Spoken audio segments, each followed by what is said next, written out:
BRS सरबराह व साबिक वज़ीर आला के चंद्रशेखर राव ने कहा कि तेलंगाना के अवाम के फैसले से मुल्क के किसानों की हौसला शिकनी हुई है। के चंद्रशेखर राव ने कहा है कि अलहदा रियासत के तौर पर तश्कील पाने वाली रियासत तेलंगाना ने मुख्तसर अरसे में ही मुल्क को मिसाली हुक्मरानी फराहम की है। उन्होंने कहा है कि बीआरएस हुकूमत ने बिजली, आपाशी, ज़राअत वगैरह के शोबों में जो तरक्याती और फलाही सरगर्मियाँ शुरू की हैं वो मुल्क की तारीख में पहले कभी नहीं हुई हैं। उन्होंने कहा है कि तेलंगाना की ज़रूरी तरक्की को देख कर पड़ोसी रियासतों जैसे महाराष्ट्र के लोग उनके लिए भी केसीआर की हुक्मरानी चाहते हैं।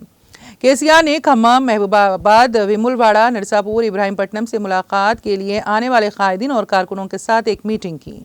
इस मौके पर कारकुनों और शायखीन ने कहा है कि तमाम तबकात को अपने पेट में रखकर तेलंगाना को बेहतर करने वाली केसीआर की हुकूमत खोना नहीं चाहते और तेलंगाना समाज इस गलती का खमियाजा भुगत रहा है।